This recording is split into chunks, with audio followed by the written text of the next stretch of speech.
Never argue with your parents. तो ये एक चीज़ है जो मतलब ये एक लेसन कह सकते हो, जो मैं जैसे जैसे बड़ा होता जा रहा हूँ वैसे वैसे इस चीज़ को मैं रियलाइज़ करते जा रहा हूँ। अब इसका मीनिंग क्या है, मैं यहाँ पे लाइफ स्किल्स का ज्ञान तो दे नहीं रहा हूँ कि भाई पेरेंट्स के साथ आर्ग्यू नहीं करना चाहिए वो। बट सुनो, आप में से 90% लोगों के पेरेंट्स और मेरे भी अपने सबके पेरेंट्स ऐसे मतलब तो एक जनरेशन गैप है अपने और पेरेंट्स के बीच में। बहुत सारी चीज़ें ऐसी है जो उन्हें नहीं पता, ठीक है, क्योंकि उनके टाइम का जो बचपन था भाई बहुत ही ज़्यादा डिफरेंट था। उनके पास इतनी ज़्यादा फैसिलिटीज़ नहीं थी जितनी अपने पास है।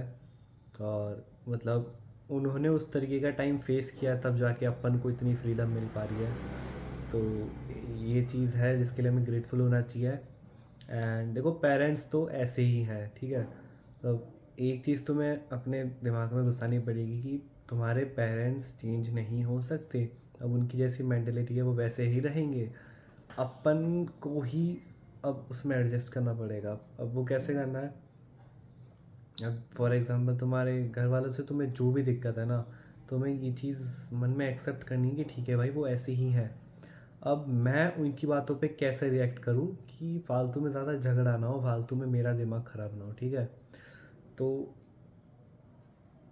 अब जैसे कोई भी बात है तुम्हारे पेरेंट्स नहीं समझते या कुछ नहीं करते तो तुम्हें गुस्सा होके तुम्हें चढ़ के तुम्हें उल्टा जवाब नहीं देना, या तुम्हें क्या कहते हैं उसे, तुम्हें आर्ग्यूमेंट कंटिन्यू नहीं करना है, ठीक है। अगर उन्होंने कुछ बोल भी दिया तो ठीक है, ओके, समझ गया।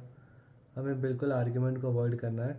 और इससे एक और चीज़ तुम्हें समझ में आएगी, मतलब जब से मैंने ये चीज़ करना शुरू किया ना, मेरे को एक चीज़ रियलाइज़ हुई है कि सामने वाला हम पे किस भी तरीके से ट्रीट करता है ना, सामने वाला, वो मैटर नहीं करता भाई। तुम्हारा जो रिएक्शन है वो सब कुछ बदल देता है, पता है।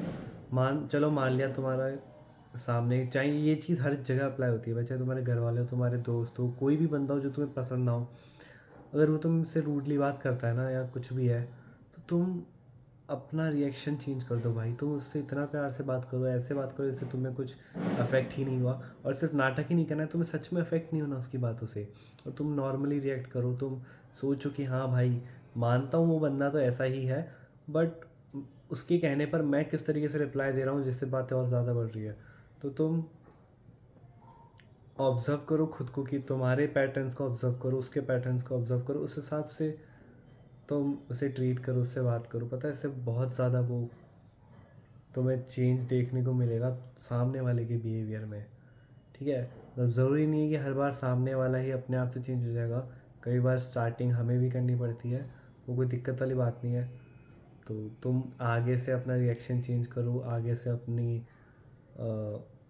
मेंटेलिटी चेंज करो सामने वाले के थ्रू, सामने वाले के लिए। एंड तुम देखना भाई तुम्हारे रिलेशनशिप्स सुधरने शुरू हो जाएंगे। तो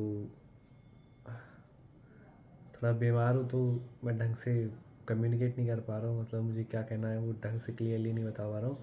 but it's okay I guess. मिलते हैं नेक्स्ट वीडियो में, till then take care, bye bye.